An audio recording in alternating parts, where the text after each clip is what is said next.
Well, good morning, everyone, or good afternoon, or good evening. I know for some of our very brave people who are joining us, it is very early in the morning. So welcome to everyone. So pleased that you could be here and join us as we hopefully have a really interesting discussion around the future of education, where it's heading, and what we've termed University 4.0. So on behalf of myself and Dr. Parson Singh is also involved in this. We welcome you to this UKZN initiative that we term the Higher Education Activation Lab. So what I want to quickly do before we get to introducing our speakers and having our session together, I'm going to just run through a short presentation just to set the scene, and then we'll hand across to the real brains behind all of this so we can hear from them and their views. And then there'll be plenty of opportunity to have a conversation around this, because that's essentially what we want to do. So I'm just going to share a short presentation around what this is about, what we're trying to do with this seminar series, and especially look a little bit at what we're looking at today. Maybe quickly, if you've managed to join, this is an interactive thing. We call it activation because we want activation. You can just jump into your browser, you can type menti.com and you can use that code over there, and you can join. In fact, I can make it even easier for you, and I can pop it into the chat. So if you click on the link on the chat, you'll be able to join. Otherwise, just type in what you've got up there. So let's see where people are from. I know some are from quite far away. In fact, it was quite interesting trying to schedule this, because we've got spanning the globe. We have Eliana from the one side, and we've got Sid from the other side, and we've sort of got Dorothy and us roughly in the middle there, which obviously makes the scheduling of this quite tricky. We'll talk more about that in a moment. Yes,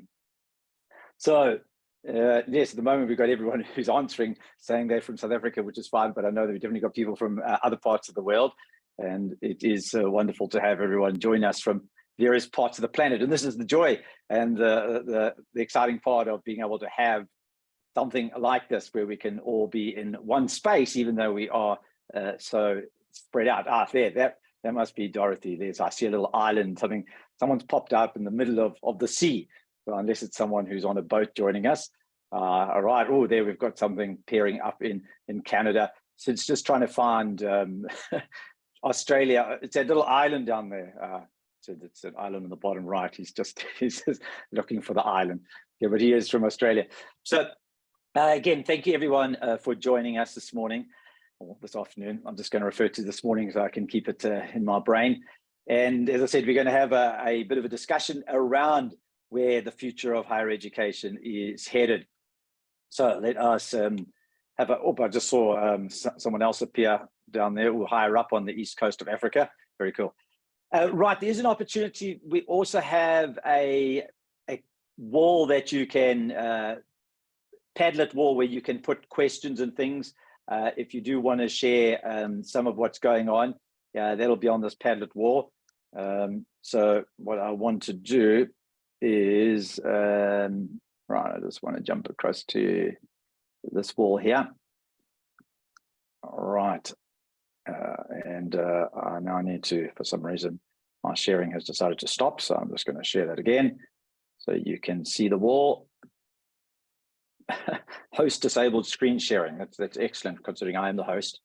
That is the joy of all these things. Co-host, Apasana. I see. Can you make me back to host again, or give me screen sharing, because I can't share my screen anymore. So if you can just re-empower me. Yeah, excellent. I am re-empowered. Thank you. All right, and I'll just share that again so I can just show you what we're looking at. Okay, fantastic. Right, no, I just didn't want to share that. I just wanted to share the one thing. So I want to just show you the wall that we're going to be using. If you want to, you can pop into here. This is on Padlet. So we've got a Padlet wall where you can put questions. Obviously, you can put questions into the chat, but this is more of a permanent space, so it stays behind. And my sharing seems to have dropped off again. But anyway, so if you manage to get into that wall, there is a space where you can share your thoughts, ideas, interesting links, and other things. So that is going to be our Padlet wall. So there is an opportunity to go there. And the link is here. And I'm going to try and share my screen again. I keep getting demoted. You know, that's that problem when you're important for a moment and then you get demoted to co-host. You know, Pastor, now I think you need to make me host again. I want that power. Without that power, I can't share my screen. So if you can give me that power back again, I can share my screen. But in the meantime, as I said, I can even continue with the power of this. I can continue with my presentation even if I'm not host, because if you manage to get through to the link that I put in the chat, you can actually follow along. So when I am up to host again, I will be able to share my screen. And I'm just going to post the other link if you want to share stuff on our wall. This is the link for that. It's bit.ly, just a shortcut to it, Heal Wall 2. And that'll let you share your content on our little Padlet wall. So you can put questions in as saying that's something that at least remains behind there we can look at later. Right. I want to move through my presentation. I'm going to try and share again and see if I have that power back. Let's see if we've got the power. I do. Fantastic. Right, there we go. Very quickly, we did cover this last time, but I just want to set the scene. We're talking about University 4, where students would go to a physical campus, listen to lectures, etc. I think obviously a lot of our universities are still a little bit like that. University 2 is like the sort of cool aunt or uncle, where technology is introduced to supplement learning. It's like adding some trendy new apps to your phone. It makes things a little more fun and efficient. So that's University 2. Then along came University 3. It was like the hip cousin of higher education, where online and distance learning came into play. It's like having the freedom to attend class from your own living room in your pajamas if you want to. And literally that University 3 in a sense was really only born out of COVID in any real way. And then hot on the heels of it, University 4 is like a tech-savvy younger sibling of higher education, where advanced techs like AI and machine learning are integrated. It's like upgrading your phone to the latest model. It's more personalized, engaging, and future-oriented. And that's what we come and talk about. University 4, the interesting part about that was written by ChatGPT. It was its definition of the 4 stages. So that was very interesting, I thought, how it saw University 4.0. I want to just share a short little video. I think it's just 2 minutes long. Obviously, the concept of AI is big. It's impacting everything, along with distance and COVID and what it's done. I just want to share this short little thing. I'm sure everyone is aware of some of the implications, but I thought a short video just to set the scene would be useful. So I will just share this short video. We can watch it together. And it generated a somewhat generic, obviously, but not. Can everyone hear the sound of that?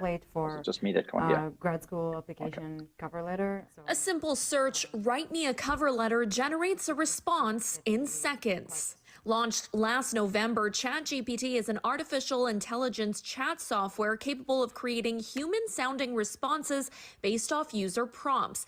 Students at UBC have already been caught using ChatGPT to cheat, and its use has been blocked in U.S. public school districts, including Los Angeles and New York City. But Fred Schwartz, an assistant professor in computer science at UBC, says the tool offers learning benefits and should not be banned. Way to improve the writing if you fit it with some text that you wrote and ask it to make it more formal or more informative or more well-formed, and you actually learn from that process, and that could be a good outcome for a student. Other instructors feel the same, saying they are having to adjust the syllabus so students are using more critical thinking skills to avoid copying and pasting information. I need to rewrite my syllabus. I need to rewrite my assignments. I need to talk with students about what does this mean in terms of how they approach the course. I tell them that, it offers new possibilities and, we live in interesting times. It makes things interesting, and that there are possible ways in which it could be used to cheat. And I tell them that, as professors, we're on to that. In a statement to CBC, UBC says they are aware of ChatGPT and are leaving it up to faculty members to decide how to use the tool in their curriculum. The university is currently discussing new guidelines on how to regulate its use. But instructors are optimistic about the future of education and innovative ways to both teach and learn. Work will get better, work will get faster, but how we engage with that work is going to shift. Yasmin Gantam, CBC News, Vancouver. Right, so just interesting some of the perspectives, and there are various perspectives on where this is all heading, and hopefully we'll unpack a little bit of that today. So a big welcome to our Higher Education Activation Lab. Very excited to have some really amazing people with us this morning. We've got Professor Sid Nair from Victorian Institute of Technology in Australia. I'll try and put on my Australian accent for Sid later. I'm sure he'll be suitably impressed. We've got Professor Eliana Alkari from Athabasca University from Canada, and I'll try and put on my Canadian accent. Dr. Dorothy Kushanaik from University of Mauritius, and I don't know, that's like a sort of Frenchy type accent. I'm not very good at that one. But anyway, and big welcome to all of you. The whole concept about the Higher Education Activation Lab is in that focus of activation. We really want to try and unpack things. Obviously, it's not easy. We're not, while we're academics, things are based in research. We want to try and pull together some practical things that we can do. And specifically today, we're focusing on how do we teach and assess. How are these big changes that have hit us in such a massive way going to impact us going forward? And what can we do now to really try and start to make the change happen? Because I think we are way past that time where we can say, we're going to turn our back on this, we're going to go into our classrooms, and we're going to carry on the way we've always done. Even coming out of COVID, that was an unlikely option. And now with what's just happened, that is just non-playable. So what are we going to do? And so we've gathered some of the brightest brains on our planet to help us maybe unpack this and move forward. Right. So as I said, you can get involved in that link. And if you want to post things on that link, you're welcome to do that. And even if you've got something interesting, you found an interesting resource, it'd be great for you to share it there.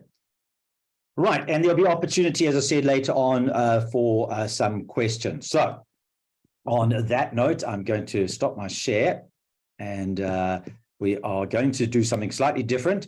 And you will see in a moment, because I'm going to bring our participants into a very exciting space. So let me see if I can get that to be right. Right, I need to choose virtual background. No, I don't want to do that. Right, how do I get my participants back into that beautiful place that I had them earlier?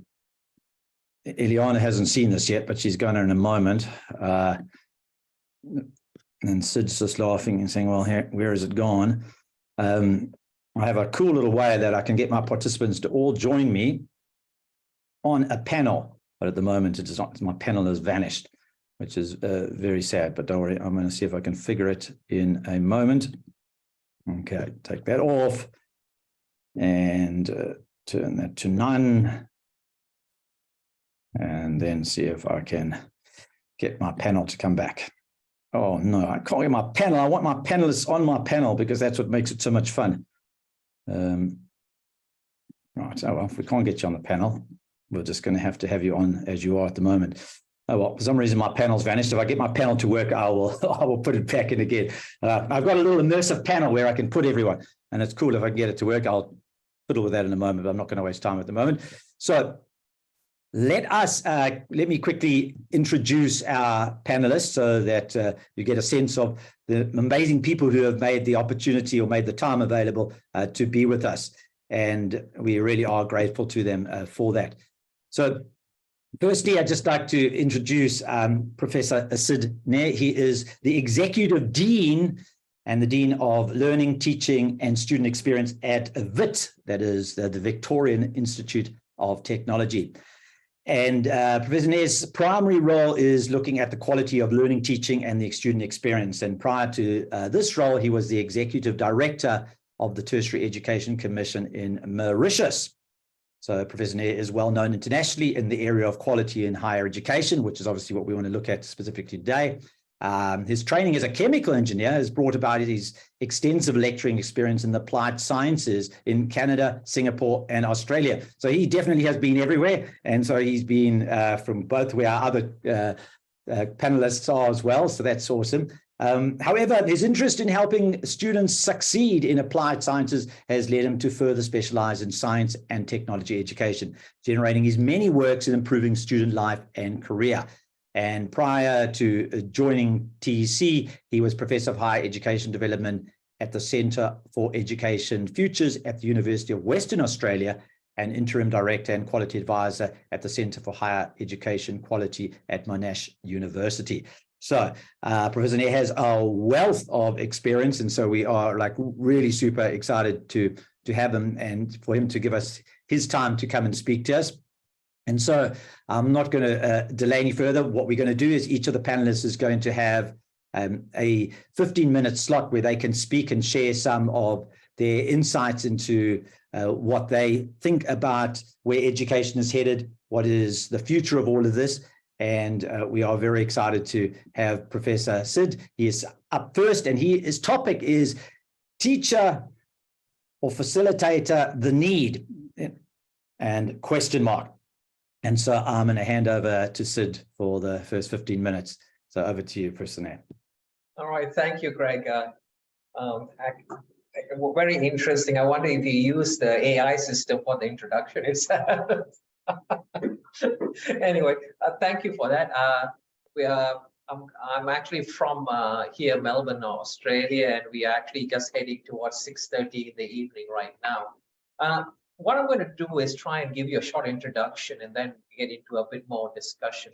I'm going to actually concentrate on practicalities instead of theoretical and research-based approaches. Over the years, what I've realized is you can have theory, you can have literature, but what works at the grassroots levels is sometimes doesn't actually match the literature that's actually out there itself. So let me see if I can actually share this PowerPoint. I've only got one PowerPoint because I don't want to kill you with PowerPoint fatigue as such. Now let's see if I can get to my screen. Be able to get to it. How come? All right. There it is. Are you able to share? Is it winning for you? Is that? Is sharing enabled? Okay, great. You can see my PowerPoint on evolution of teaching and learning. No, I can't at the moment. Still not. No. Okay, let's try that again. Just a pass now. Yeah, okay, there we go. Yeah, perfect. Yes. Yep. Okay, now I can't. Give me a sec. Everything's now you can't see it, but we can. Oh, all right. If you can, it's great. But I had some special effects, but anyway, it doesn't matter. Let's go on. I think you can see all the figures at the same time there. Yeah, we can see them all. So it's not playing. It's basically just showing it's not the slideshow part. It's just the actual PowerPoint. Yeah. But it's not allowing me to do the slideshow, but that doesn't matter. If I were to actually say, let's start this off. I think all of us, or not all of us, most of us come from a generation that's actually used the first one, where you actually use the blackboard, all right, to teach. So sorry, now I could just see your desktop. So it looks like you're just going to pull it across. I just wanted to move it to a screen in front of me. All right, let me move it around. Okay, now you can see. Yeah. Okay. The first one was basically, if you look at it, this is plotted against the impact versus time. So if you look at universities and actually even in the school systems, in the 1970s, 1980s was the blackboard. And this is what I grew up with actually when I was studying in Canada. The blackboard was where the lecturer would actually stand in front of it. But as time progressed, you have the telephone, which is actually making an impact coming in, where there was an introduction of long distance studies as such anyway. The distance ed came into account. But then there was the birth of the TV set. The birth of the TV set came to where you could actually learn by looking at images, you're looking at documentaries and as such. But then what really happened was this particular thing right in the center, the ancient computer came into account. That is where I would call the change took place in teaching and learning. All right. From the traditional approach, which most of us are used to, this computer, this introduction actually took place. And the modernization is where we had this explosion of technology coming in. And if you think about it, this so-called lightning bolt, which I put there with a boom on it, is the change and the introduction where we are right now encountering the AI system. And if you think about it, from the computer system, then you get into mobile technology, virtual technology, and the impact of this technology is what education is all about. The question is, where to now? Are we going somewhere else, or are we just going to be stagnant? Think about this here, all right? I can get my thing to work. I don't think you can see me now, but you can hear me. Yes. So in other words, if you can hear me and not see me, do you need me here? Is the question I'm asking. So is technology the necessity, or is the teacher the necessity? So if you think about it, if the mobile technology has come into that account, and the COVID situation has driven us to go completely online, and yet online doesn't actually mean that we're actually effectively delivering online. The question we need to ask in teaching and learning is, what's the role of the academic? Is there a role for the academic? Now, I went into some practical discussion, and I went actually talked to a few students. And the students basically said, I don't need you anymore. Think about it. They don't need us anymore. They say, I need you to clarify things when I can't understand. So if that's the case, are we requiring us, all right, to be present in the classroom? And I will actually say in a decade, and less than 2 decades, there is no need for an academic. Where are we in Australia, if you look at it? The research-intensive universities are going towards a totally online presentation or online teaching and learning. All right, and when I mean teaching and learning, the lecturer is actually hardly present. There are recordings that are present. It's like a flipped classroom where they actually listen to the material, and then they actually attend exams and they actually do the assessments. What are the lecturers doing? The majority of the GO8, which is a sandstone university, they have moved their concentration to research. So your role now as an academic is to research, all right? But in the minor role is teaching, where your teaching is just not presenting, but being there at certain times to answer questions. So if you go back to the ancient system where the so-called lecturer is the so-called guru of all the information, I think that becomes, you know, a statement that no longer holds. I know most of you are teachers. Most of you would have experienced, and you walk in a classroom, the students actually know some of the material even much better than you do. So the information is out there, all right? So the role for us is no longer a classroom presence. Now, I may say that in terms of a developed country. The underdeveloped or the developing country is a different situation itself. What we faced post-COVID is a fascinating thing. We are having difficulty getting the students back in the classroom. They don't want to come into the classroom. Pre-COVID, when COVID set in, there was a pushback by students. We wanted face-to-face. Right now, they don't want to come back. Our average attendance rate, and we don't take attendance, is less than 30% in all classrooms. Because they said the information is available, the lectures are available, I don't need to be there. So if you look at where do we go to now, where do we go in the future? And this is what I'm predicting. But by then I'll be retired anyway. But what I'm predicting is that we no longer will be needed in the classroom. And with technology like the AI systems and all coming in, I think what we're going to have is a hologram of a lecturer being present, presenting the information. All right. Would there be a necessity for me to be around? Yes, I think for my role will be from 100% maybe teach. If I call it, our institution is primarily teaching focused, will be primarily coming down to about 20% of teaching. And it's primarily to actually clarify matters and possibly mark exams and such. So my view in all of this is the technology will supersede this, and we shouldn't fight it. Because if you think about it, in the Industrial Revolution, this is what happened as well. When machines took over, there was a great commotion for us to push it back.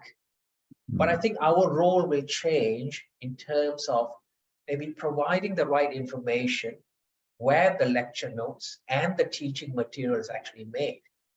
We may not be in the forefront, but we might be in the background as specialists with training to help us develop the skills, help the students develop the skills that's required. So can I bluntly say, I think, with all due respect, we're all academics. I think we are a dying breed. All right. And I think we got to think about changing the way we teach and look at our profession in more of a research focus in a university setting instead of a teaching focus, because that research is the one that's going to be driving the economy, not only in countries, but in the university system itself. Thank you. All right, thank you very much, Sid. Lots of interesting, and I like good provocative things that you've raised there, and that's exactly what we want to do. I don't think we're at a stage in our evolution of education that we can sit here and ignore the big questions and ignore the uncomfortable implications of them. And I think, when you say we're a dying breed, that is a strong challenge, and exactly that is something that we want to pick up. So we're not going to do any questions just yet on what Professor Nair has just spoken about. So if you've got any questions, you can either keep them in your mind, drop them in the chat. We'll pick up on them later, and we will then visit those together as a panel. Right, so thank you very much. A very good and exciting first session in our panel today. Right, next up, we are going to hear from Prof. Eliana Alkari, and a special thank you to her, because I know for her, if I remember, it's like 3 in the morning or something, 4 in the morning. Okay, so that is a crazy day. It's like the worst hour to be awake. It's just between nothing and nothing. And so she's obviously been awake since about 3. So, and whether she can go to sleep after this is going to be with her brains all buzzing. So really a big thank you to you for making the time. We just couldn't figure out how to put it any other way, that someone had to suffer, but thank you. Professor Alkari is the team lead of the Alternative Assessment Project, and she's an assistant professor at Athabasca University in Canada. She's extensive experience in teaching and learning in K-12 and higher education settings, both in Canada and internationally. Her work focuses on education in emergencies and innovation in teaching and learning. And I think if there was ever an emergency, we were in the middle of exactly that. Eliana's latest work includes training teachers in alternative ways of doing assessments. Dr. Alkari has received multiple grants to conduct research and has published and presented on STEM education, equity in education, and alternative assessments. And her current research interests include innovation in teaching and learning. And so we're really excited to have her join us. Sid, if you can just stop your screen share. I don't know, Eliana, if you've got a screen you want to share, but Eliana is going to be speaking to us on the topic Alternative Assessment, a Bridge to University 4.0. So we are looking for bridges. So over to you to share your thoughts on that. Thank Thank you so much for the introduction. Hi, everyone. Good morning, good afternoon. As Greg mentioned, I am an assistant professor at Athabasca University in Canada. We are an online university, and I research alternative assessment all the time. So you will see that I'm going to talk about practical things. I'm going to talk about what does this mean for assessment and what can we do now. I interview professors, I look online for resources, for videos, for blogs, for stuff on social media about what people are doing in assessment, because I believe that we need to give practical examples. So I'm going to talk a little bit about ideas, and then I'm going to talk about practical things that other people are doing and how will this move us forward with this University 4.0. So the first thing that I wanted to talk about is learning outcomes for University 4.0, because when you start talking about assessment, we start the conversation with learning outcomes. And I'm sure you've heard about this a lot. So I'm not going to spend a lot of time here, but I just want to say that we have this level here on the right that talks about different learning outcomes. So you will see when I talk about implications for instructors is that when we are designing our courses, we need to rethink about our learning outcomes in order to get to these ones and make it interesting for the students and make it interesting for the market for University 4.0. This is also something interesting that I wanted to share with you. I was in a presentation by Professor Natasha Jankowski, and she mentioned this. You will look here on the right also, you will see that this generation of students, they want to be co-creators. They want to be, their learning style is virtual, and their influence, they get influence and advice from chatbots. You see this is on the right at the bottom. So we are designing assessment for a different type of learners. And I also see this a lot with my children. They are very young, but they think differently. So I think this is worth thinking about, is that we cannot keep using the same assessment for the new generation. Also, if you JISC, they provided 5 principles and 5 targets for the future of assessment. And it's that assessment needs to be authentic, needs to be accessible, needs to be appropriately automated. And this is interesting because they're not saying it should be fully automated. It's appropriately automated. It should be continuous and secure. Also, some research shows that when we are planning for assessment for University 4.0, you'll see that we will need to provide feedback, we need to help students make decisions, and we need the learning or the assessment to be useful. I am highlighting these important points before I go into more discussion of what can we do in the classroom. So maybe we do need an assessment 4.0. Maybe we need to rethink how we are thinking about assessment and just move it into a different paradigm, a different way of thinking, a different way of planning. And what does that mean?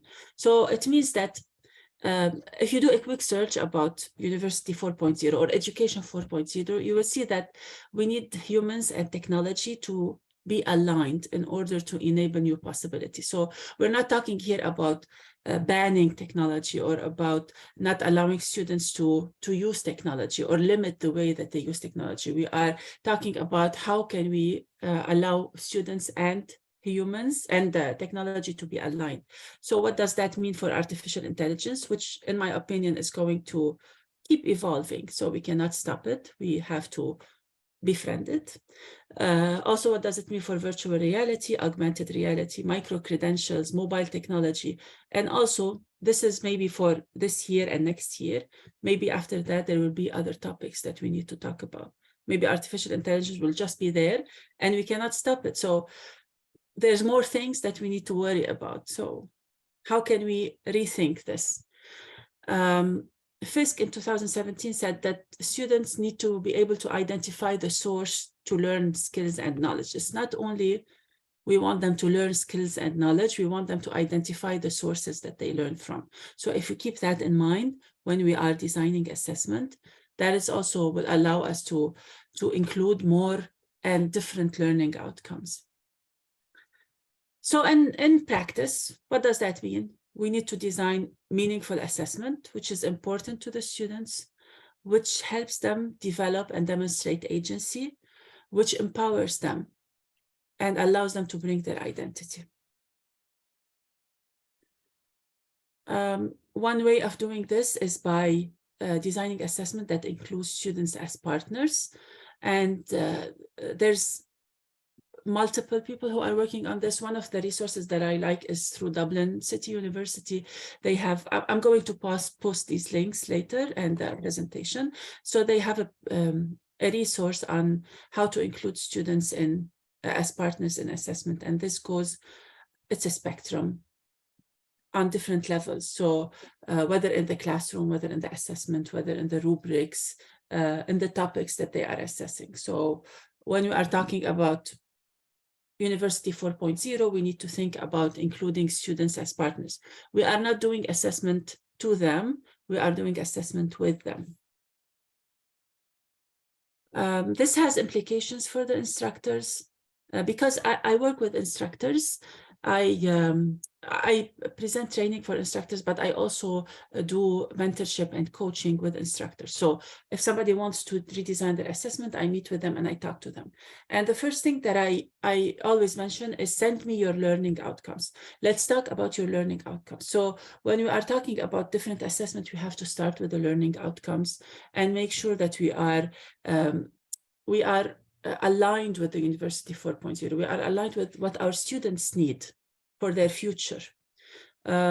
Also, another recommendation is to review the assessment design, involving the students, working with the technology, not being scared of the technology, because it's there, and it's there to help my life become easier and the students' life to become easier. And then one way of doing this is thinking about 10 years from now. What are the skills that my students need? Where are they going to work? How are they going to work? Are they, like in 10 years, students like artificial intelligence will be there and they're going to use it. So I don't think there's a need for us to stop it now or be scared of it. It's good, it's there. Let's rethink how we do assessment.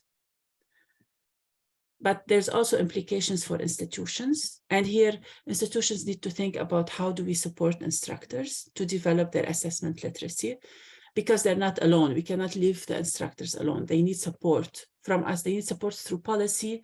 They need support through the purchase technology. So when the universities go and purchase technologies, when they do, when they involve all these technologies in the lives, whether a learning management system or a cheating detector, these things they tell the instructors what to do. So when it's important for the institutions to rethink that and to think about the instructors and how we can develop assessment literacies for them. So this takes us to my work. My work is on alternative assessment. And what I did is I interviewed instructors and I researched what people do. And I found that there's 10 principles of alternative assessment. And this takes us here. There's alternative assessments need to take alternative forms, and this is what we all think about, is that there's multiple forms and we need to be innovative with that. It needs to be authentic, it needs to be equitable, so giving an opportunity to everybody to succeed. It's not only filtering students. It needs to be flexible. We all experienced this through COVID. It needs to be renewable, because we asked students what was meaningful for them and memorable for them. They said assessment that went beyond the classroom, that wasn't only for them and the instructor. Also interdisciplinary, that's not something that one instructor does in the classroom, but collaboration between different disciplines. Needs to be co-created, so involving the students with us. It needs to be continuous, and here like it starts at the beginning of the semester and then ends later, or even ends in another course. It needs to be culturally responsive, so things that are relevant for our students, that come from their communities, that come from their culture.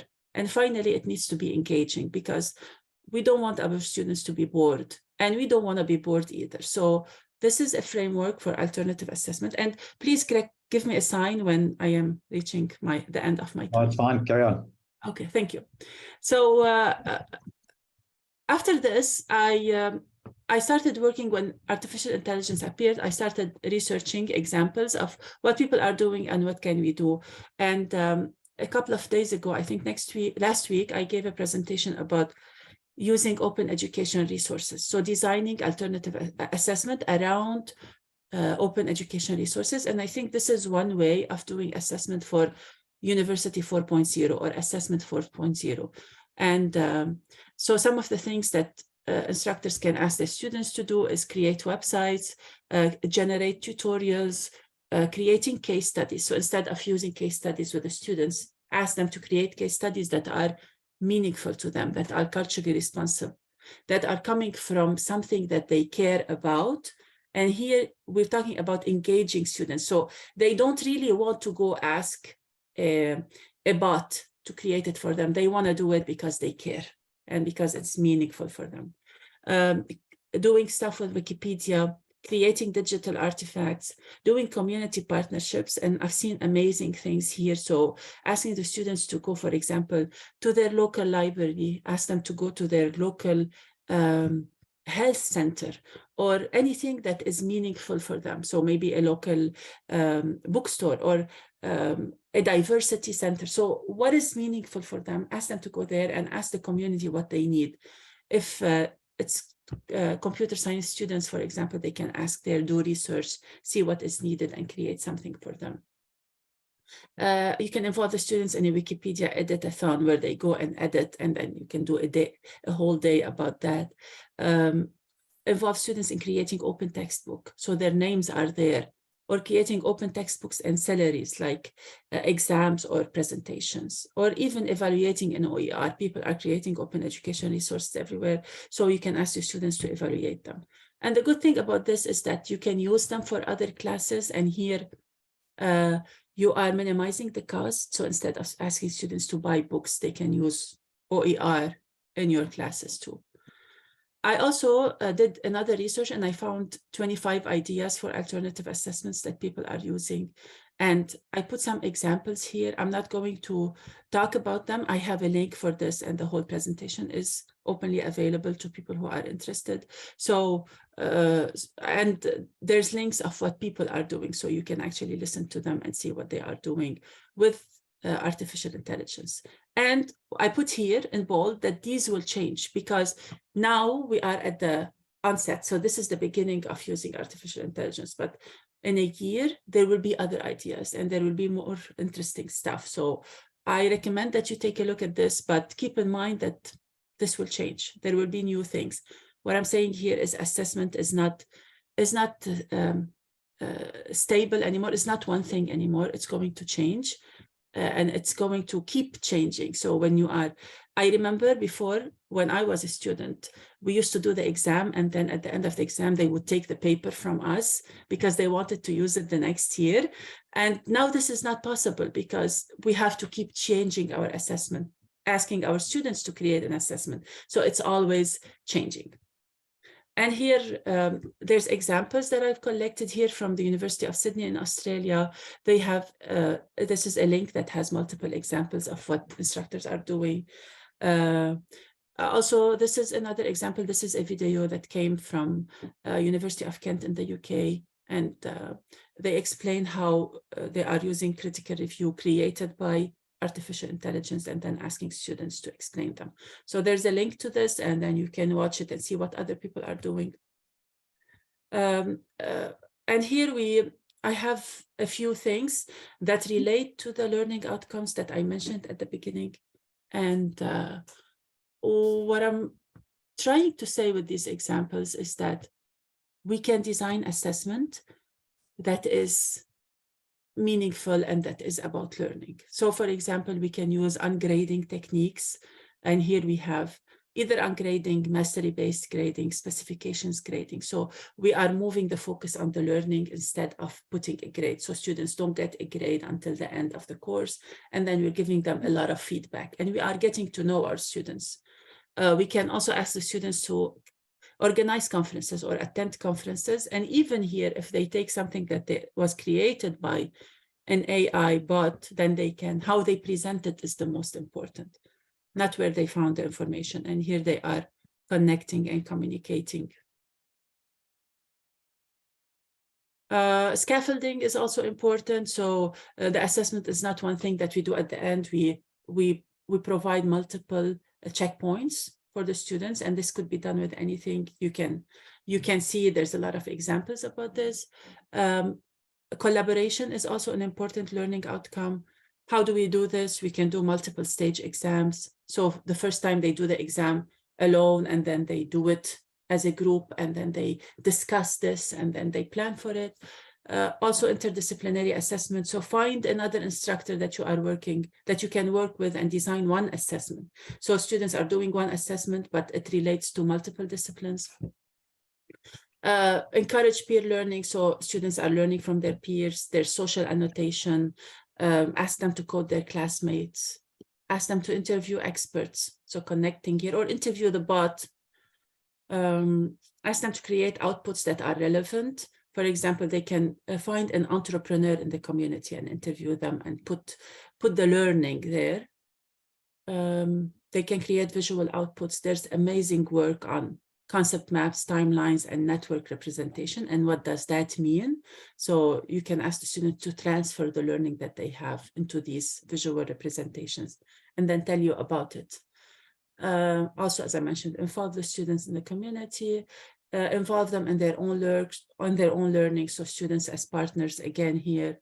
For example, you can ask them to create their own personal learning network. I like this assessment a lot.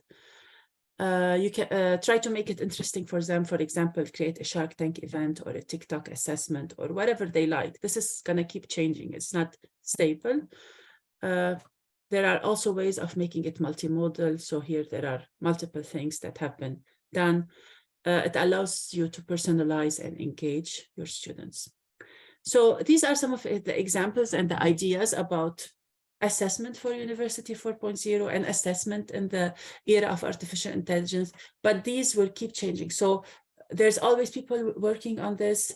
And if you want to follow our work, we have a website, we have social media campaigns on LinkedIn, on YouTube, and on Twitter that we keep finding. I say we because it's a team. I have multiple research assistants, and we keep posting what other people are doing. We talk to other people, we interview people. So this is going to keep changing. And I advise you to keep an open mind about what assessment is going to be, and then it's going to be exciting. So if you want to follow us, that would be here, and I would be happy to answer any questions. I hope I didn't go over time. Thank you. Right, thank you, Leon. That's absolutely perfect. It was just the perfect timing. Oh, look, we've got everyone. They've all actually appeared on their seats almost. This is wonderful. Nearly on your seats. Right, so thank you very much, Elian. Lots of interesting things raised there, and I hope to pick up on a few of them in a moment. One of the words that you kept saying, things are changing. Things are changing, things are changing. And I think that is possibly the single reason, well, not only that we're here today, that we have so much anxiety. People don't like change. Change is like freaks people out. And that is what we're in. And there's no escaping it. There's no like, well, I'm just going to ignore the change. But yeah, we'll unpack that in a moment. But yeah, very exciting possibilities around assessment. And I've been watching the chat. And I encourage the panelists to, if you're not speaking, you can pop in there and just look at some of the things. And I'll try and pick up on some of those, or you can just answer them anyway, that are sort of challenging and trying to flesh this out further. Right, so we now head over to our third speaker, and that is Dr. Dorothy Krishna-Naik, and she is from the University of Mauritius. So Dorothy is a senior lecturer in visual communication at the Center for Innovative and Lifelong Learning, as I said, at the University of Mauritius. Her first degree is applied arts, and she holds a master's in the use of ICT for education and training. And there's a French thing there. I don't know what that means, but maybe that's the same thing. I'm not going to try and even say those words. From the University of Strasbourg, France, and a PhD from University of KwaZulu-Natal here in South Africa. Her research interest focuses on areas such as visual communication, computer-mediated communication and pedagogies, alternative modes of assessment, multimedia learning, and multimodal learning experiences, which we've been hearing about already, so that's exciting, and how emerging technologies and pedagogies can be leveraged to support and sustain teaching and learning at all levels of education. And in parallel, she's worked on several locally and internationally funded research projects. So this sounds like what Dorothy's going to speak about really does dovetail beautifully into everything else we've said. So Dr. Krishna Naik, I'm going to hand over to you to share your thoughts. And if I recall correctly, your topic is teaching innovations and alternative assessments. Right, over to you, Dorothy. Yes, thank you, Craig. So I'm just going to share my screen. I've got a PowerPoint. Can you all hear me? Is it yes, clear? thank you. Because my connection is a bit unstable at times. So I think my presentation will join what Eliana has already spoken. So there are quite a few ideas which will be maybe addressed in this one. I'll just move over it. So basically what I want to talk to you, first of all, just to set the context and also to give you maybe a perspective from the African region, because we are different from obviously Europe and how they actually moved ahead after COVID, I mean, due to COVID and even after, and also maybe address the emphasis to be put on assessment of foreignized learning, not just assessment of learning. So, and I'd like to also share one of the study which I did in the context of my doctoral research about how I implemented the multimodal assessment and how a student actually experienced it.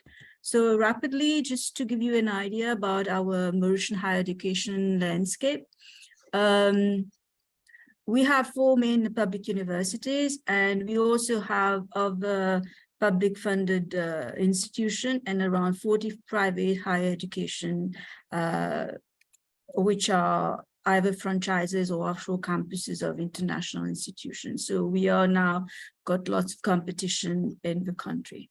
So in terms of the innovation in teaching, it is justified because, as you all know, I mean, human society evolves over time, so education cannot be stuck in traditional ways, and I quite like this code here. And what the Mauritian, the higher education in general, and Eliana already mentioned part of it, and also Professor said also mention about how our roles are changing as educators. The generation of learners also, they are different from what they used to be at our times. And also it's a technology driven environment. And we're seeing lots of educational models coming up, like micro campuses. We also have, just give me 1 minute with you. I'm just going to see whether it's okay, I'm sorry. Okay. That's fine. I think I had the other one. Okay, so that's 1 minute, 2 minutes.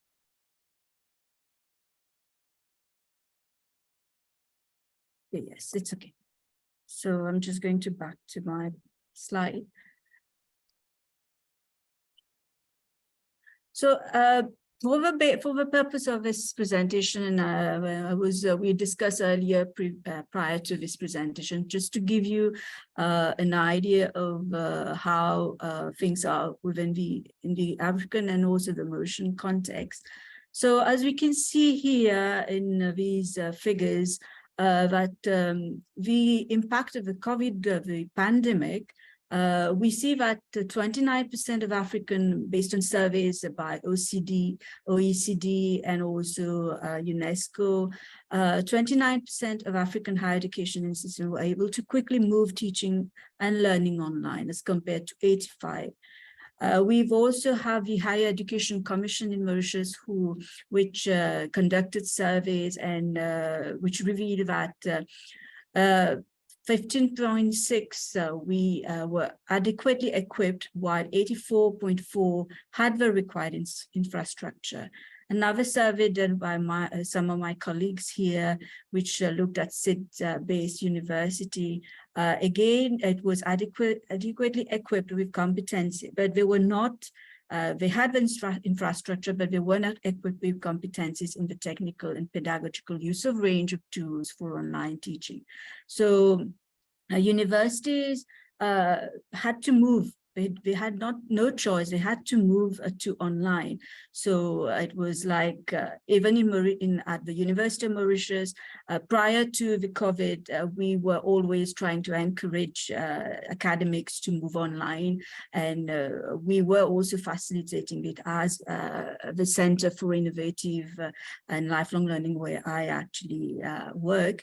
And we also found that from these surveys that as regard to assessment among the Mauritian higher education landscape, universities, we found that around 78.2, they were able to conduct their assessment as planned, whereas 59.4 had to revise the assessment, and some institutions had to actually postpone their examination. So there's a question of how the universities, they actually supported that a shift from the traditional mode to something which was more online at the moment of the closures, and also issues that teachers encountered to move to online.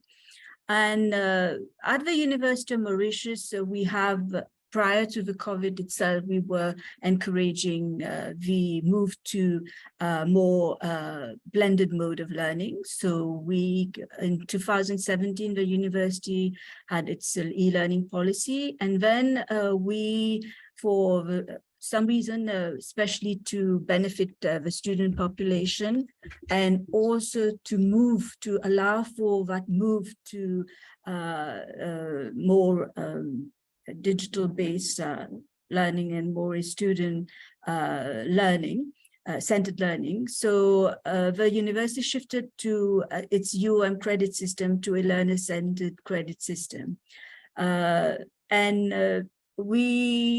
With the COVID, the digital learning and transformation strategy was implemented to support academics to use IT tools to support their teaching practices, and also to support learning.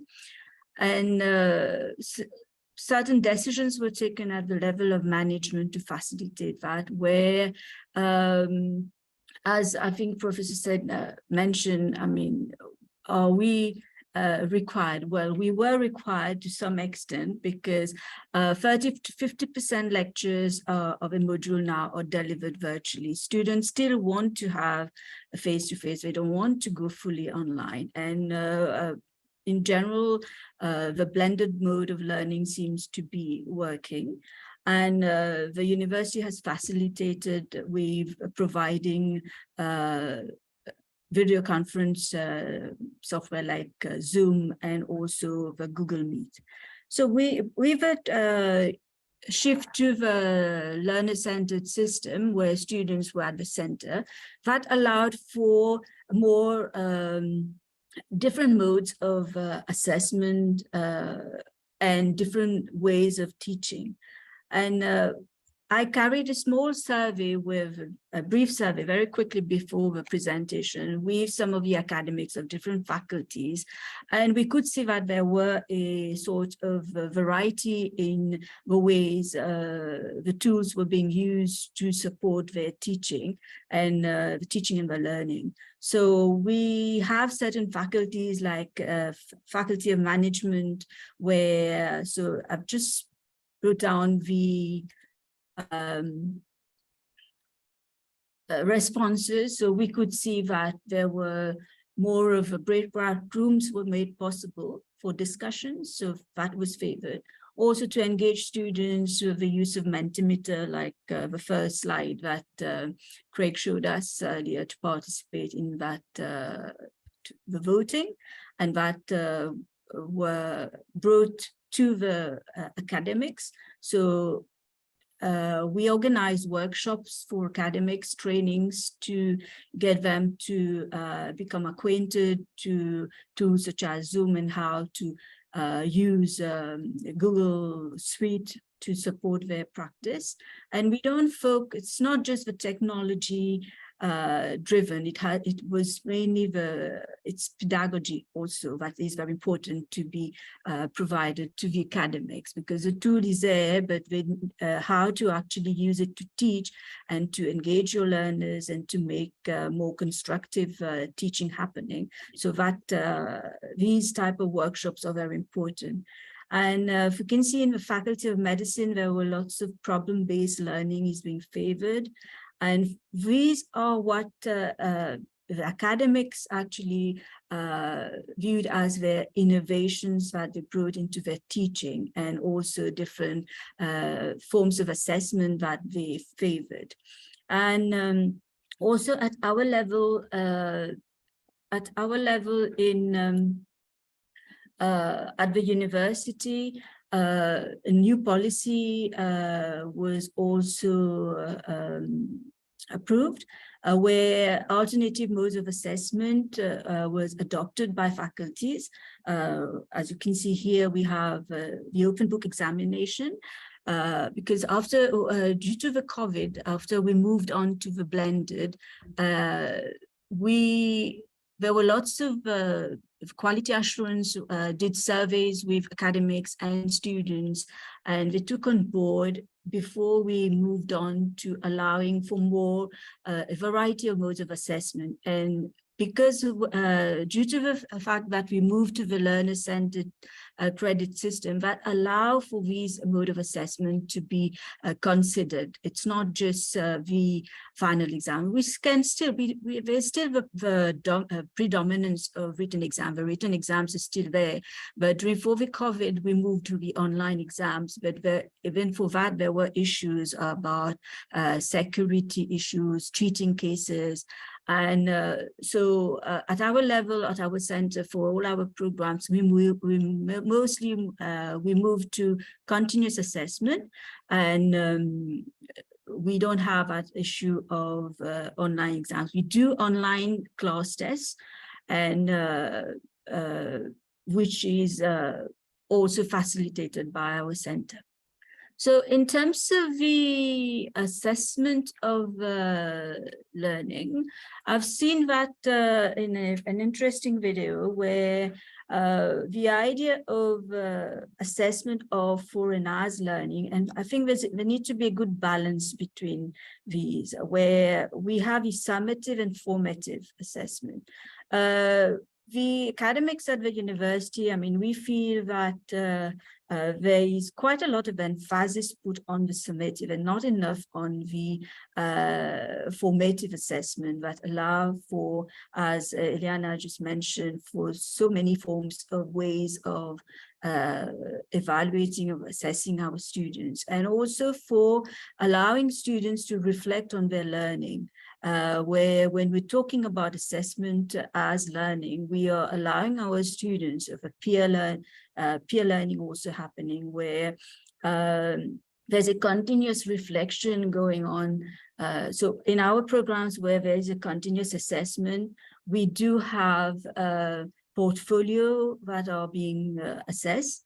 We have Viva presentation, like a presentation, or we even have students self-recorded video where they reflect in the form of a video that is provided to us. And these are the different ways students get to reflect on their learning through these types of alternative form of assessment. And so, as I mentioned earlier, in terms of teaching innovations, we could see that teachers tapped onto these technologies, but along with the support of proper continuous staff development, training workshops. Ideas are shared amongst academics on how they've used, for example, the tablets, how they use it for marking, for evaluation, for giving feedback. And these are shared among academics, and the Mentimeter, how it's used to engage students, to get students to reflect on to have open discussions instead of just bad thing about the lecture coming to class and lecturing for 3 hours is gone, because even at the university, we've changed instead of it being 15 weeks of teaching, we now have 10 weeks of lectures, and then the 5 weeks are there for tutorials, self-study, organization of seminars and webinars for students, and field trips. So these are ways that are being put forward by the university to encourage the move to the University 4.0 also. And in terms of the alternative assessment, I just want to, and Eliana mentioned about the multimodal assessment.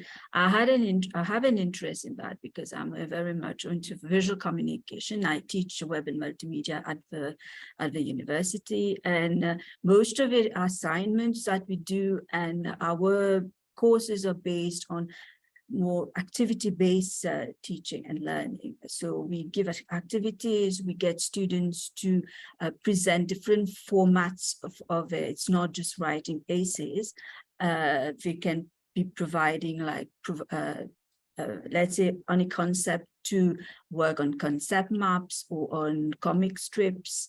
And so in the study that I did, one part of the study concerned students as being producers.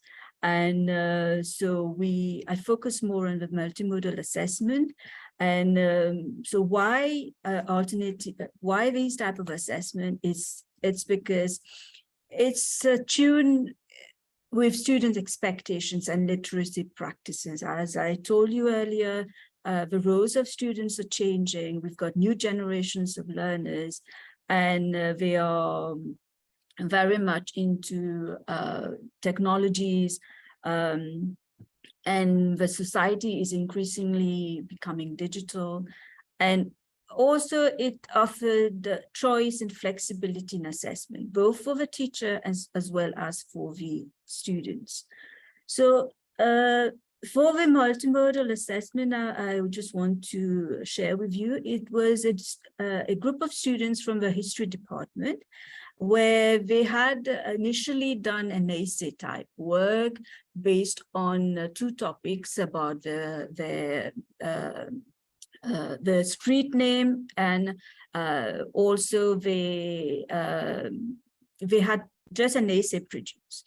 And we took that a bit ahead, and we got students to work on their own sort of video. It's a multimodal work where they could use music, their own narration, interview people, go and take pictures, videos. And what we found that from the interviews that I carried out with the students, that students found it was a very new and creative way of representing knowledge. It was an opportunity to extend their one's horizon, because they got to learn new things, as well as the content and knowledge. It was also developing different digital skills, building self-confidence, and as an artifact being produced, they felt a sense of achievement. Self-esteem and pride grew because one interesting things students mentioned was that the parents were also involved in what they produced. They were quite interested in what, and they would not have been interested in maybe seeing their essay, but they were interested in seeing what they had produced. And students also were empowered, like Eliana said, it allowed for empowerment, student empowerment. So it took ownership of their learning. They had to plan the whole thing from the storyboarding to the script, the video, and working together along with their friends to go and take footage. And obviously it promoted active and autonomous learning. So the assignment itself felt authentic for them because they learn history differently. They also got to felt more towards the history of their country. So it was an ownership. Well, obviously these type of assessment have implications, they have challenges. So these type of assessment, they require more time and investment. And it is very important to put in place strategies to scaffold students' learning.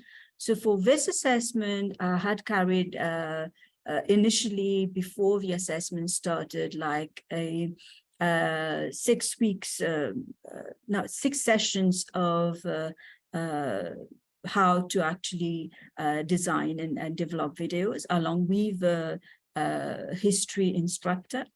And it is very important also in that case to work with other academics, not to tap on their skills. Like I was more into the web and multimedia, and the instructor was his history instructor was more towards all what the content, what was required to be represented in the video. So we worked together to build the assessment rubric. It was assessed both by myself and not by me, but by a panel of people in the web and the multimedia, as well as a panel of teachers in the history department. So it is very important also to try and move away and to release that control of us assessing, but also allowing the students to become active producers of their own knowledge in another way. So that was a bit about the assessment. And we felt that it's not because they are students from the history department that they would need to always do for the conventional type of assessment. And also, Dorothy, just if you could just finish, you got a minute off. If you could just finish off, please. Okay, so I'm going to end just in the discussion of the ChatGPT, and I think it's already been taken earlier by you and the others about how not to shy away from it, but to take it more in terms of how we can use it to engage for more critical learning, critical thinking, and discussion. So I'll open the discussion on that to all of you, and I'll end my presentation here. Thank you. Right. Thanks, Dorothy. Again, lots of really interesting points that you raised, and again, I love the way it ties in so nicely with what the others have said. And I've seen the chat going, and wonderful to see people engaging in there. I'll try and bring some of those into our conversation. But again, to my panelists all sitting next to me, thank you for being here virtually. It's wonderful. Some of us are bigger in our chairs, some of us are smaller. It obviously depends how close you get to but we sort of feel like we're together. And hopefully those plants aren't bothering you there, Sid and Eliana. They can get a little ticklish on your ears there just behind you. Right, but thanks everyone for sharing your thoughts, and really interesting. I'm just going to pick up on a couple of things, and maybe I'll drop it to individuals on our panel, and then I'll open it for further discussion. I've also tried to take some of the questions from the chat that I've seen, and I see people have engaged with those as well. Right, starting with you, Sid, I like the sort of challenging thing that you said. And you started by saying, well, attendance is down, etc. As students don't want to come back, we've had a fundamental change, and we've had another fundamental change, obviously now with AR. And you said students don't need lecturers, and obviously it's like, wow. And I saw some of the conversation in the chat room, like students don't need lecturers. And I was thinking about that. It's quite interesting. Is it that we are going back to a model of university that was the original model? The original model was a research institution of people who would research, and teaching wasn't a side. You would do that on the edge. And you seem to be insinuating, well, maybe we're closing the loop again. So in this future university, in your mind, and by future, we're probably talking about the next couple of years because it's changing so rapidly. How do you see the role of the academic in this, regardless of how challenging and affronting that is? What role is the academic in that space? Is it going to just be research with a bit of teaching handed to the AI, or how do you see that sort of playing out in the future? Okay, thank you. I like your analogy where we're closing the loop or we're going backwards, but I think we're coming back.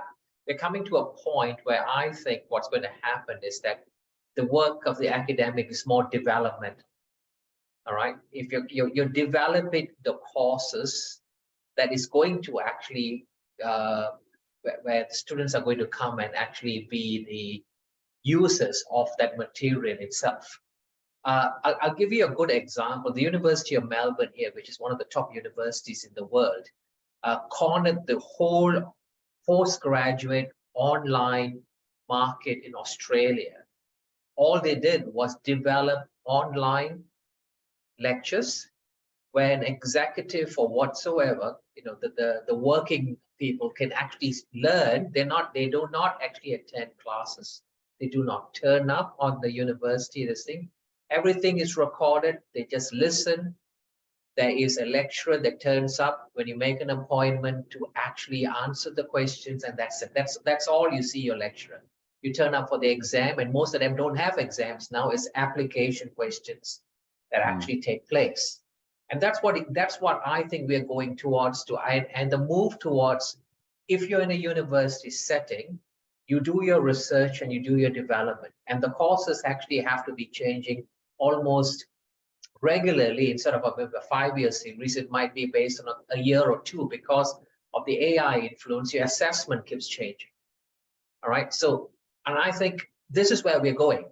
And our institution itself has gone into this micro-credential online version. And right now, the micro-credential is actually gaining so much traction that the students, and I'm talking about undergraduate students, are doing the micro-credentialing because they're working at the same time.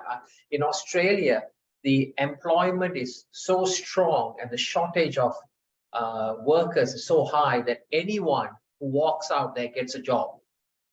That's how good it is. All right. So the students are not coming back into class. They rather work 40 hours a week and then study at the same time. And a good example is my daughter. My daughter works 2 jobs. All right. And she attends 1 class face-to-face. The rest is online. All right. And she never attends classes as such. And she's an A student. All right. And this I noticed as a parent, the generation now can do a multitasking. All right. They're watching the TV, they're listening to music, they are studying at the same time, they're watching your lecture. How they do it, I have no idea. But their brain has been wired differently from us, where we need to concentrate on matters. So where's the university going? Development and research, to answer the question. Yeah, that's very interesting. I see Professor Maharaj said in the chat there, the Indian model with accredited affiliated specialist colleges with the university concentrating on research and postgraduate students is something to consider. But these are fundamental changes. These are changes to everything. It's changes to the model. It's changes to how our administration, our management, the roles of lecturers, the staff we require, because it starts to shift everything up so dramatically. And you mentioned micro-credentialing. We picked that up in those who missed our first series. We actually spoke extensively about that. That's another thing that's entering into the mix that's just changing it all up. Do any other panelists want to add anything to that before we pick up another question? Saw lots of nodding. I just want to while I do agree partly to this aspect of not needed to be at the lecturers not required to be there.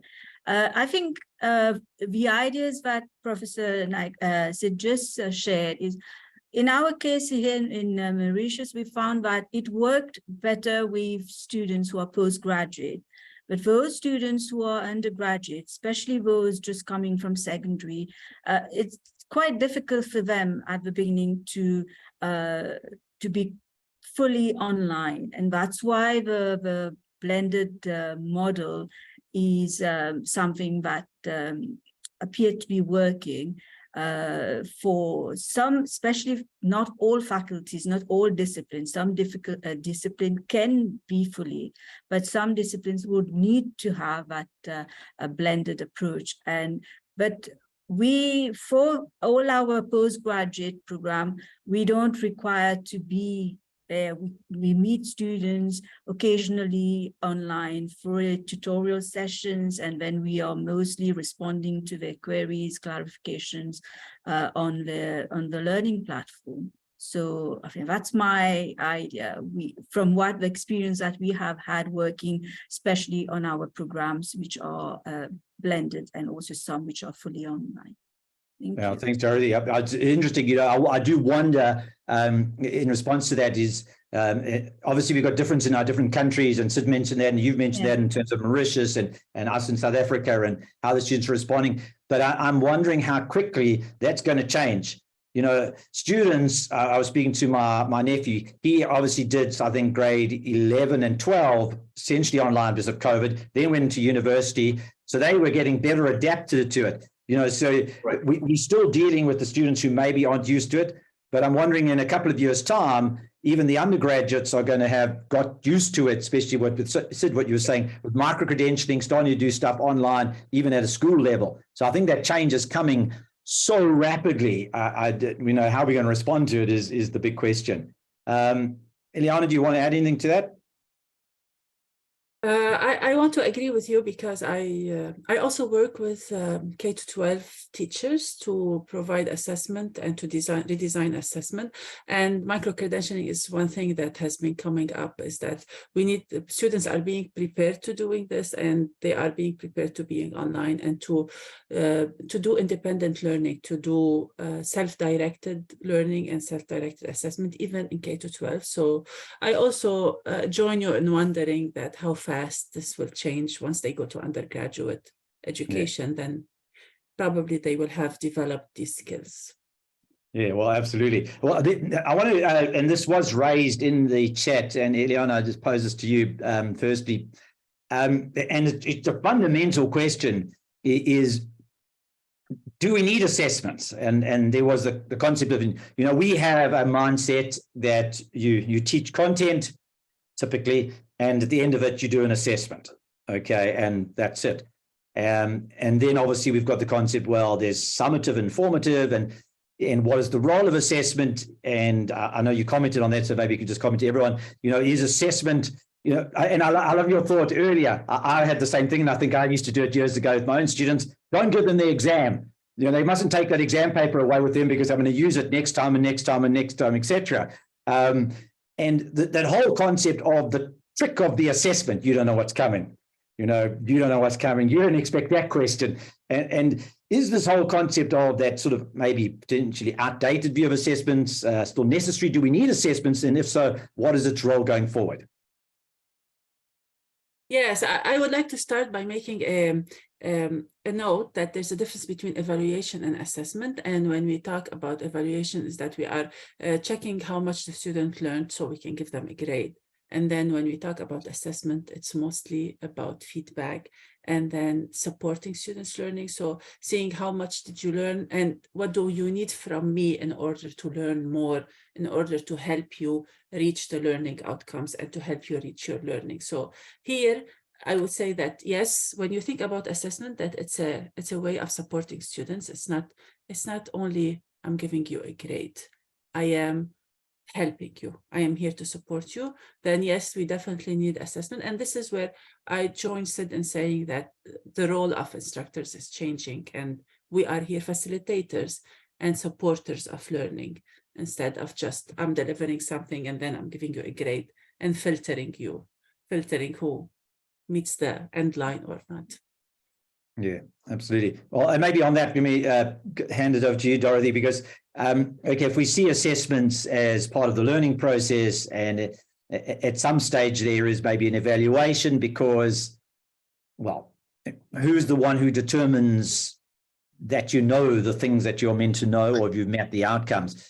And Dorothy, you mentioned like lots of really interesting, and so did you, Eliana, ways of doing assessment, innovative ways. And I've always been very passionate about that. And I think, wow, you know, I'm very much based in, I realize you both spoke about what I'd term artifact style assessments.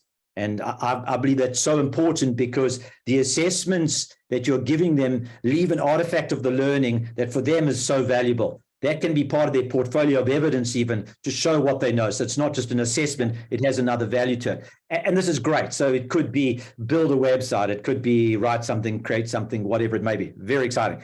But the two challenges here, and I'll put this to you, Dorothy. Challenge number one is how do we shift STAR to try and adopt new forms of assessment? Because typically it's easy to have the standard question, go with the MCQ, etc. And the second question, which is related to that, but these alternative form of assessments are too much work, both to set and to then evaluate. So you have this, you know, it's all very well, I'm going to get all my students to create websites and videos and whatever. That's fine if I've got 20, 30 or 40. That's not fine if I've got 200, 500.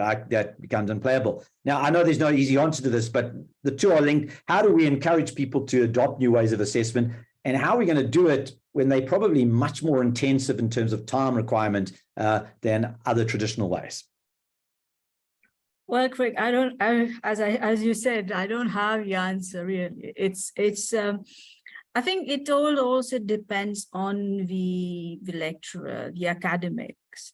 Okay, as a university, we could have plenty of workshops we can facilitate, but it also, I think it depends on the academics also to work along with other academics and tap on their skills and competencies to have assignments, assessment, which are cross-disciplinary.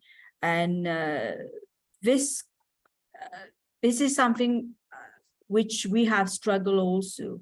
But at our center, we try, myself, one of my colleagues who's here right now, Sandhya, maybe she can add, how in certain modules, we allow our students, we facilitate our students to work with other academics and to maybe to organize workshops to have. So in terms of these innovative assessment, I would call it, it requires, as you said, lots of time, energy, and effort that you need, but it needs planning. It needs quite a lot of scaffolding as well for both the teacher as well as for the students. So I think that's why we are seeing maybe as the survey showed, teachers are using strategies to teach, but in terms of the assessment, we are still very much into the traditional form, which are exams-based and essay writing, and in certain faculties they would have like PowerPoint presentations and all posters presentation. So we are moving a bit. Maybe in some faculties they do have that move, but I think also have workshops on how to assess these type of artifacts, outcomes, not just. So I don't have a definite answer for that, and it's got to do a lot with the support, the logistic, also in terms of, as I said, we've shifted to the LCCS. This also is important because if you're still on the traditional way, a sort of system, which do not allow for the flexibility to have various modes of assessment, then it's going to be difficult. So teachers will not be encouraged to implement such assignments or tasks for students. What I find really interesting, and coming back to comment we spoke about earlier, that we said maybe the newer students will be more aligned to doing the online, etc. And I was just reflecting on our own lives, all of us probably sitting here. We've come out of a traditional way of schooling and a traditional way of assessing, and we've been doing it for years, and we are very uncomfortable with whatever this new thing means. which is very challenging. Yet I think it was Sid, you mentioned stuff about, and all of you have actually mentioned at some level, developing these 21st century skills, critical thinking, adaptability, creativity. And we're happy to teach them to our students and get them to have it. But we are now being faced with having to be more flexible, adaptable, better critical thinkers, more curious than ever before. And it's an absolute challenge to us as to how do we do that? And so what we end up having, well, in my perspective, in my view, we see two camps emerging. The one is, let's sort of like hunker down and defend the boundaries as best as we can. Whatever we can do to defend what we have and the institution, because it's been like this for 500 years. Why should it change? It's been good enough for my grandparents and my great-grandparents. It should be good enough. So that's the one. And normally that one is pitched as a bit of an arms race. By that, I mean, they're going to cheat with AI. Well, we'll have to get better AI tools. They're going to, and we've had a question, and it's a legitimate question, cheating in online examinations has become a critical area of discussion and has the propensity to diminish the quality of qualifications. What experience do we have of effectively dealing with this? That's the, how do we stop it? That's where we focused on, and understandably, because that's the bottle we're in. If I'm going to give you an assignment that you can chat GPT it, or you can, and we had Turnitin, now we need the Turnitin Plus. And I just read an article yesterday saying GPT-4, it was a research article basically, said it's not possible to detect whether this is AI or not at any level of real significance. So we're losing that arm race, and the GPT-4 has already come out, and GPT-5 will be out. And it's just, but that's the one group. Then you've got the other group, potentially people sitting here and in the rest of the colleagues here saying, well, how are we going to step forward into the new era? What are we going to do? But we don't really know, because we didn't grow up with this. We've never experienced it. And the changes are at so many levels that it's just, as you said, Dorothy, I don't know the answer. We don't know the answers. So we have to find little answers to take us forward. And I think that's what's really making the whole thing quite scary. Right, so what I'm going to do now is I'm going to open it up. There have been questions that have come on already. And I'll pick on some of those if others don't have any. But if anyone wants to ask a question, this is a good time. You can either just raise your hand in the chat and I'll see you there. And you can then unmute, or if you want, you can obviously still put in the chat. I've been trying to keep track of the chat, but obviously there's lots going on, so I may have missed things that were in the chat. So this is your opportunity if you want to ask a question. Yeah, I see that Rose has something here in the chat. The important need for institutions to revisit staffing models if teaching is to move in this new direction. How many hours are necessary to develop all these things as opposed to the amount of time the institution currently assigned? And I know that's a big thing in our institute. We've got these good models that have been worked out over the last 500 years that so many hours are allocated to this, and the thing's just suddenly blown up. And we're in this new space, and we're actually unsure of how much time everything now requires. And obviously that impacts a lot of things. Right, I see Manoj has got his hand up. Over to you, Manoj, if you want to unmute and ask your question. Yeah, thanks, Craig. I just want to comment on your last point. Perhaps what we should be doing is having these workshops, insist the administrators attend them, because they obviously live in a different world and don't understand what's going on. That's what it seems to be anyway, apart from the people like Sid who are sitting in administration and seem to have a progressive view of what is going on. My experience is certainly at our university that doesn't exist, and it's purely because, I suspect, because of the lack of knowledge of what is going on out there in the world. I mean, you and I, Craig, have been doing this research recently, and what we're talking about here is just barely scratching the surface of what is really available and what is on the horizon. And I've been harping on in the chat about assessments. And it seems to me that assessments are anchoring us in this 500-year-old history that you talk about. And sometimes it's necessary to throw out, to release that anchor to let the boat, sail away, kind of thing. And I've been trying to get to grips with that. I mean, I understand some kind of evaluation, as Elena speaks about, or assessment is necessary. I put in the chat that perhaps let the market decide. If your students go out there unprepared, they'll just lose their jobs. And if our teaching is not good enough, students will stop coming to us. And the market is a very harsh arbiter of quality. And if we leave it to that, eventually it'll settle down. But another point I made, I just want to raise here is perhaps with the advent of AI models across the board, I mean, ChatGPT is just one of them, and the easy accessibility of this tool to everybody. And we talk about assessments and cheating and things. Perhaps what we need to do is introduce ethics as part of a learning program, compulsory for everybody, not just for lawyers and accountants, who probably are the least ethical people anyway. But the thing is, in terms of the application of these ethics, we need to introduce this, I think, into all learning programs. Or what does the panel think about that? Thank you. Right, thanks, Manoj. Anyone want to just respond to that?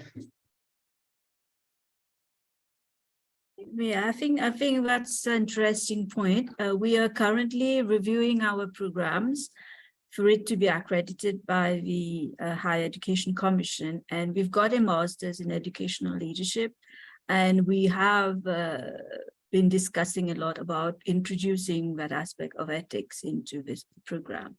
So yes, I would agree with what Professor Maharaj just mentioned. Very important part. Yeah, my only question on that is, and I'm all for having ethics courses, but I wonder at what level you're going to learn ethics in a course if you haven't already been exposed, know what ethics is. I mean, certain ethics is obviously based on your upbringing, your culture, and if it's a short course of 8 weeks, is that going to make a significant change? Obviously, what it could do is, and we run courses like this, we have courses on plagiarism, trying to help students understand, because there are parts of that students legitimately don't understand. Self-plagiarism. Oh, I didn't even know there was such a thing. Oh, you mean I have the reference? When you get to some of the more ethical things, cheating is not right. Well, yeah, but I agree that those things now have to shift our attention, and maybe it's not just a simple course, but it has to almost be built into, like we've been talking, an active learning experience. We're going to put you in a situation where you're actually going to be able to test you ethically, and there are actually role plays where you can do this that are quite interesting, where you put people in ethical situations where you see how they would behave so they can self-reflect. But that really is changing the game. I see there was a question here. What's the panel's view about assessment regarding inquiry-based learning and project-based learning, as this is gaining momentum and possibly reduce plagiarism? Eliana, do you want to pick up on that one?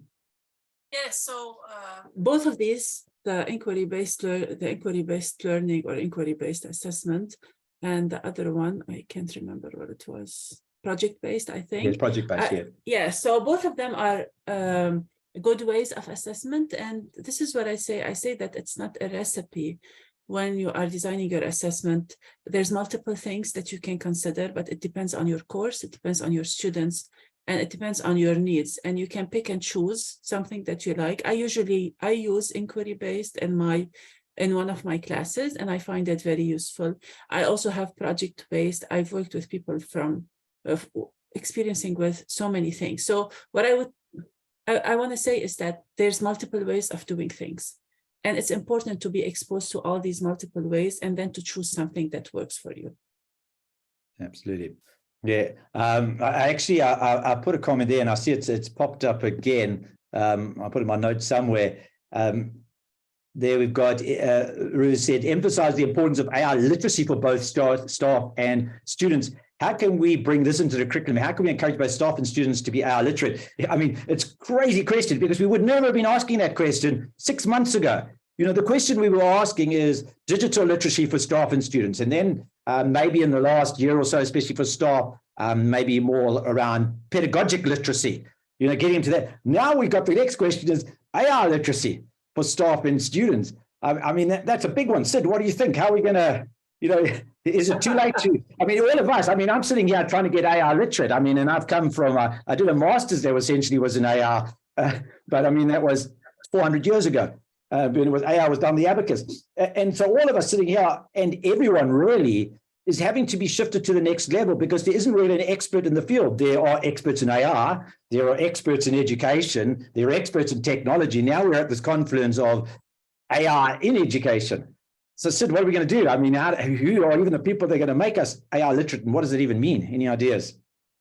Yeah, Craig, I think you that's a fantastic question, but I think before we can answer that, we need to understand the AI in education, the effects of it, before we can actually have someone actually come in and say, this is what we're going to do. I'll give you a very good example here. We've got a think tank here looking at AI in Australia, which have come across with private providers and public providers, and they're coming up with a paper, which is going to be released soon, which is basically how do you tackle this AI problem, and how would you actually have to change your assessments as such. So I think that's the starting point. And we just met the expert in that area, and he said it's absolutely new for him. So it's like brainstorming to come up with a solution, but it's not a solution itself, but it's a possible application of the AI in education. So in other words, embrace it. I think that point has been actually made by one of the panelists. Embrace it, use it in your teaching and your learning as such. And one such, I think Ileana has actually hit the nail on the head, is that let them use it, but then get them to critically analyze it, all right, which AI can't do. And we just did an experiment like a few days ago. We asked ChatGPT to actually write a document for us, but then we found that there was no referencing. And I think you hit the point by saying, now validate that information, give me the literature that backs that information. So you actually teach them to do some research. So I think it's still very new. It's a matter of us actually exchanging this at forums and to find out what's being done and actually piece everything together. Then you actually get something that you can work with.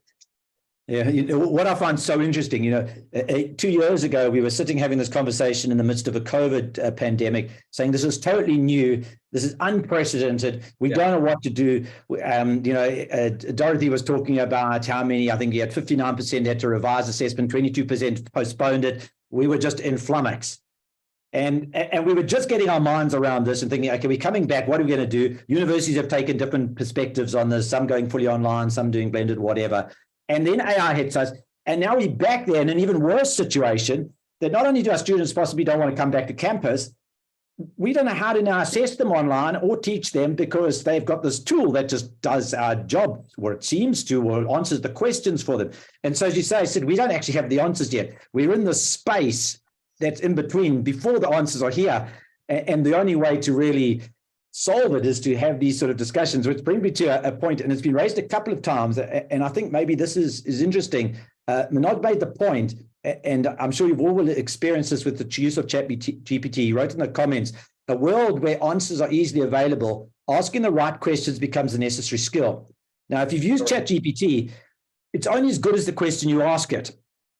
And it's quite difficult. And in fact, there's a whole thing called prompt engineering, where you actually learn how to engineer the right prompt. So for any of you who have used these various things that generate images for you, they create Bing has got Bing Create, you can go and check it out, bing.com/create. You can generate a photo of anything. In fact, one of the photos on my slides was done by that. But understanding what to explain in that photo changes everything. You can say, I want it on a Canon DSLR, I want the light, I want a whimsical smile. And the more information you give it, the better the response. So it comes back to what are the questions we should be asking? And I think we're at the stage now, we're not sure of what the questions we should be asking. Right, just got a bit of feedback there. It's going to mute there. Right, so I mean, Dorothy, what are the questions? Maybe that's the next question. What is the question that we're not asking that we should be asking? Because before we ask the right question, we can't even get to the answer. Sorry,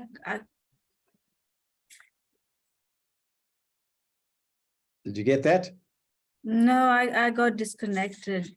No, I was asking, I was saying, Dorothy, what's the question we should be asking? Because we're in this world where if we've got to ask the right questions in order before we can get the answer, and we're sitting in a panel where we've got some great questions, we don't even know how we get to the stage of asking the right question before we can even explore the answer. So I feel like we're in a bit of a chicken and an egg because we're in this total in-between state. Any brilliant ideas? Yeah. Or Eliana, But any of it. Obviously, I don't know the question, so I'm asking you to give me the question we should be asking so that we can go in the right direction. That's got everyone flummoxed. So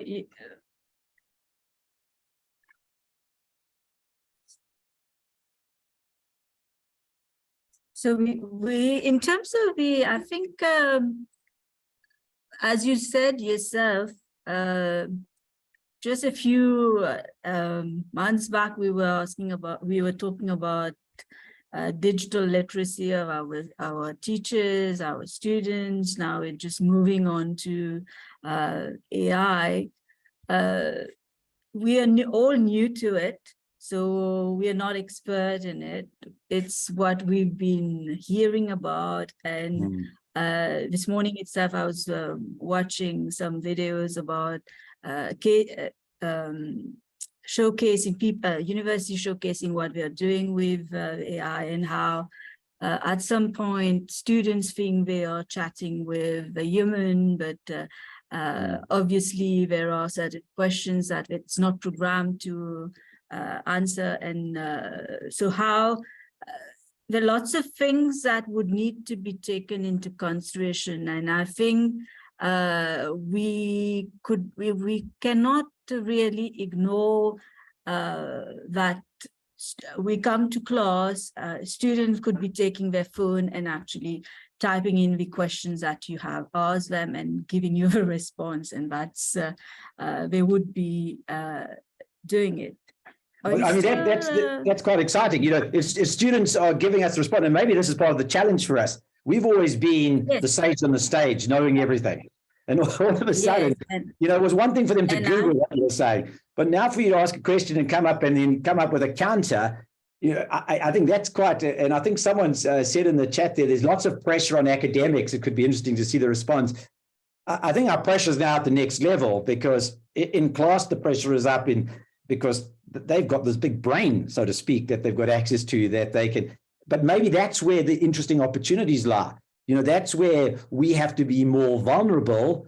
And I think all of you have said that we don't know everything. You know, we've got to get students over this. And to me, it's changing our role to becoming the curator and guide of learning. You know, helping the students know the questions to ask. We don't care where they get that information from ultimately. They go to the AI, etc. But what they don't know is, again, they're still faced with a blank AI. It's a blank screen, ChatGPT. And now what? You know, and I think that's coming back to what you were saying, Sid. You know, the role shifts to the researcher, and the researcher now knows where things are heading. And from that becomes a guide teacher. And I sort of imagine this is how it might have been back in the day, you know, 500 odd years ago, where you're saying to the students, these are the questions you should be asking. You know, what do you think about X, Y, and Z? Going down this path, you know, which is so different to where we are at the moment, where we say, well, here's some information. So is that possibly the way we should be going, that we become more a guide? We become the prompt engineer, so to speak, prompting them on the way to go. Sid, your thoughts? Or Eliana? I wanted to give an example, but I will let Sid speak and then. No, go for it. Go for it first anyway. So I think an important point to raise here is how comfortable we are. I remember I wanted to share an example. When I started, I have an undergraduate degree in IT, in information technology. So when I started teaching computer science and IT for students. And I remember I thought that I knew a lot and I knew everything. And this was maybe 10, 12 years ago. And I remember going to classroom and one student came and asked me a question. And I had no idea what he was talking about. Just no idea. Like he had a website or something and he was asking, and I was like, what is this? And I felt so uncomfortable because I thought that I should know everything and I should be able to answer everything. But then it took me some time to think about it. Like, I don't know everything and things are going to keep coming up. And I just like graduated a year ago and there are all these new things that students are asking about and it's going to keep coming up. And this is when I made peace with that I don't know it. And I sent it back to the student telling them that you tell me more about it. Why don't you go do some research and come tell me what this is, and come tell me what this is about. And I think this is a good mindset to have, that okay, sometimes I don't know and things are gonna keep coming up, and I'm gonna tell the students to go and research it and tell me more about it and how they would use it in the classroom and how does it relate to what I'm talking about. Yeah, and absolutely. I think you put your finger right on the thing, because that's exactly our role. And it's an uncomfortable shift for a lot of us. We like the little trite phase, you know, shifting from the stage on the stage to the guide on the side. But it's not a comfortable space to be, because it's a space of admitting we don't know everything. But where we do know, we do understand how to find solutions. We do know how to chart a course to knowledge. And obviously we don't know everything. And I think the quicker students realize that, you say, but I can help you. What I can do is I can help you think. And I've seen this a lot also coming from an IT background, where students have a programming problem and they don't know what, but you understand the process you would go through to debug that. You would do this first. You would do this. I don't know what's wrong with your program. This is number 3. Have you done that? Have you done that? And that gets them the answer. And I think it's the same sort of thing now. We become these people who ask the questions that they don't know they need to ask, which comes back maybe to what we said earlier. Our role is changing. As someone mentioned, the Socratic questions all the way. Again, I've always seen this, and I've talked about this in some of my work. You know, we're coming back to Socratic 2.0. Maybe it's Socratic 4.0 now. You know, where we've gone from what was a face-to-face sort of Socratic style and gone away. And now we've got this conversation space that's available where the right questions are going to bring about the right answers. And we shift from the content providers to the guides and the question askers. You know, so I think that's really interesting. And I saw Rose mention something in her comment. We need to have a permanent beta mindset. And that, again, is also uncomfortable. We're happy with software that is, you know, beta release of the software, but we don't like to be in that, you know, that my course is never designed. My questions are not perfect. My exam is not right. It's evolving. So I think all of that is very challenging. And I think if I can add something, I think a bit about laying more emphasis on positive students participating in the learning, where they participate in the assignment, in the creating the design of the assessment also. Let's say, or even in the lecture, having some contents not completed by you yourself because you don't know them, but they actually bring it forward. They go do the research, they critique it, and then they come to the class and be themselves like small discussion groups, breakout rooms where discussions happen and more sharing happens. So I think that would be more motivating for students also, and I think they would learn in a better manner than just taking things that we give up, because as we agree that we don't know everything, but they would be able to share their knowledge with us. And that's the approach that would I think we would need to take. Yeah, absolutely. And I see someone mentioned co-creation, and it's just where the thing has shifted so dramatically. It's not just co-creation of the learning content, it's a co-creation of even the assessments, which is really interesting. I know I've tried to do some of this in my own class. Get the students to set the multiple choice questions that we were going to use. Why? Or not even exam questions. Because when they set the question, I can see if they actually understand what a good question is and how surprising that is, that they don't even know what a good question is, and which shows you how unprepared they are for the questions you give. And then even they've set the answer to that question, and that's not a good answer, even when you had all the resources available. You know, so that in itself is a learning opportunity, but it gives them ownership. You know, and I say to them, well, I'm not here to shock and surprise you in any exams. We're going to use some of these questions, you know, so I definitely is a huge change. So we're getting close to the end. So what I'd like to do very quickly is go through my panelists. I'm going to start there on the right, my right, whatever it is. It's all very confusing. I'm going to go with Sid, and then I'll go to Dorothy and Eliana. We'll go that way. And I just want to ask, what is one practical thing that you feel that universities could do to help make this shift, this very necessary shift that is now not only needed, but critical and urgent to this new model, whatever that may be, of University 4.0. So what is one practical thing you could leave everyone here that you think this is something universities could do, and it'll help us go in the right direction. Right, Sid, you first. Well, I think that question has been answered in the discussion. I think it's assessments in a way. It's no longer exam based, more application based. And one possibility in which we are doing it right now is we've got industry based units where the students for that unit actually go in and do the practicals there, and they are actually evaluated for the competencies by the industry and getting back to us that they actually were able to actually analyze and come up with solutions or suggested solutions in the industry. So if there's something practical, that's what we'll do. Let's make it practical based. Let's get them to apply, not regurgitate. That's what we are doing right now. All right, thanks, Sid. Dorothy? Yeah, I would agree with Sid also. And I think for us, I mean, give more emphasis, put more emphasis on formative type of assessment, different types of assessment, and some academics also mentioned to put more weightage on these type of assessment and not just the written part of exams, and even the more oral, and especially with the AI, which is going to be an active part in our life, to focus more on the critical analysis, thinking, also judgment, and one thing that one of the academics mentioned, emotional intelligence also will need to be assessed, okay, especially with these new technologies coming into play. Right, thanks very much, Dorothy. Ileana?